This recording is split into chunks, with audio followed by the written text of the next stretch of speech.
যুক্তরাষ্ট্রের সরাসরি নির্দেশেই ইরানে হামলা করে ইসরায়েল, এমন তথ্যই জানালেন ইরানের প্রেসিডেন্ট মাসুদ পেজেশকিয়ান। ৯ আগস্ট যুক্তরাজ্য ভিত্তিক সংবাদ মাধ্যম ইরান ইন্টারন্যাশনাল তাদের এক প্রতিবেদনে জানিয়েছে এমন তথ্য। মধ্যপ্রাচ্যের সাম্প্রতিক ইতিহাসে এক রক্তক্ষয়ী অধ্যায় জুন মাসের ১২ দিনের ইরান ও ইসরায়েল যুদ্ধ। ইরান ইসরায়েলের এই সংঘর্ষে এবার নতুন অভিযোগ তুললেন ইরানের প্রেসিডেন্ট মাসুদ পেজেশকিয়ান। তার বক্তব্য, ইসরায়েলের ওই হামলা শুধু তেল আবিবের পরিকল্পনা ছিল না, বরং এর পেছনে ছিল যুক্তরাষ্ট্রের প্রত্যক্ষ দিক নির্দেশনা ও কৌশলগত লক্ষ্য।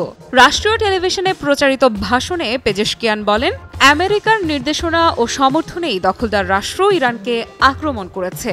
এই হামলা ছিল যুক্তরাষ্ট্রের লক্ষ্য পূরণের অংশ। তিনি দাবি করেন, যুক্তরাষ্ট্রের উদ্দেশ্য ছিল যুদ্ধের মাধ্যমে দেশে বিশৃঙ্খলা তৈরি করা এবং সেনা কমান্ডার, বিজ্ঞানী এবং সাধারণ নাগরিকদের হত্যা করা। জুনের সেই ১২ দিনে যুদ্ধের তীব্রতা ছিল নজিরবিহীন। যুক্তরাষ্ট্র সরাসরি ইরানের ইস্পাহান, নাতাঞ্জ ও ফোর্দো পারমাণবিক স্থাপনাগুলোতে হামলা চালায়। একই সাথে ইসরায়েল ইরানের একাধিক অবকাঠামো ধ্বংস করে, যার মধ্যে ছিল বিদ্যুৎ কেন্দ্র, গবেষণা কেন্দ্র ও যোগাযোগ নেটওয়ার্ক। এতে নিহত হন ইরানের বহু শীর্ষ সামরিক ও বৈজ্ঞানিক ব্যক্তিত্ব এবং শত শত সাধারণ নাগরিক। ইরানও পাল্টা জবাব দেয়। তাদের ক্ষেপণাস্ত্র হামলায় অন্তত ২৭ জন ইসরায়েলি নাগরিক নিহত হয়, আহত হয় আরও অনেকে।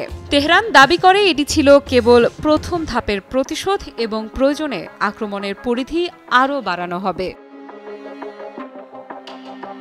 পেজেশকিয়ান বলেন, আক্রমণের লক্ষ্য ছিল দেশে অস্থিরতা ছড়ানো, কিন্তু তা ব্যর্থ হয়েছে। জনগণ নিজ হাতে রাস্তায় নেমে যুদ্ধের ময়দানে উপস্থিত থেকে প্রতিরোধ গড়ে তুলেছে। এমনকি বন্দী ও রাজনৈতিক বিরোধীরাও দেশের নিরাপত্তা ও স্বাধীনতার প্রশ্নে একসাথে দাঁড়িয়েছে। তার ভাষায়, যখন কথা আসে ইরানের নিরাপত্তা ও স্বাধীনতার, তখন সব মতপার্থক্য মুছে যায় আর প্রথম অগ্রাধিকার পায় দেশ।